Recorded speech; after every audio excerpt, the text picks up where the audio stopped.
Hello, this is Alara Basul with World in 2 Minutes, bringing you the latest developments around the world. Let's take a look at this hour's top stories.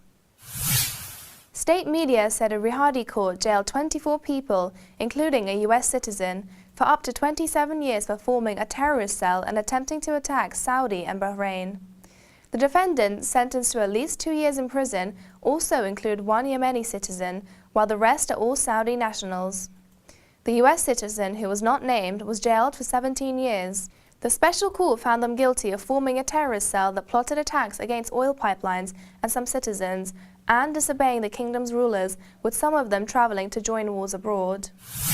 The World Health Organization has announced at least $600 million is needed to fight the West Africa's Ebola outbreak, as the death toll shot up by about 400 in a week to more than 1,900 people.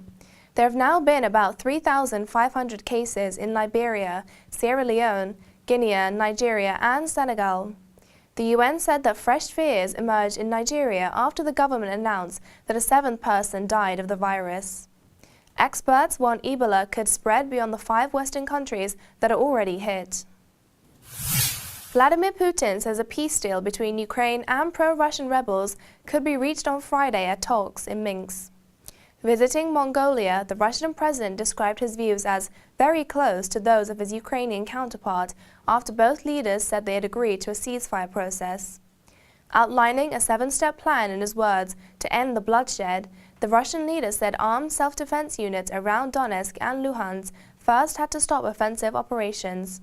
Secondly, Ukraine's army had to pull back so that it was impossible to shell civilian areas. Officials said envoys of European Union governments held further discussions on widening a ban on Russian state-owned firms raising capital in the bloc, among a range of other sanctions. The EU leaders set a deadline of the end of the week to agree on a new set of sanctions, which could be implemented when the leaders see fit. The sanctions proposed by the Commission were in line with those outlined by diplomats earlier in the week, including all remaining state-owned Russian firms to the state-owned banks already barred from the EU capital markets. With this story, we have come to the end of this hour's top stories. You can always find more at trtworld.com. Until we meet again in 2 hours, stay tuned. Goodbye.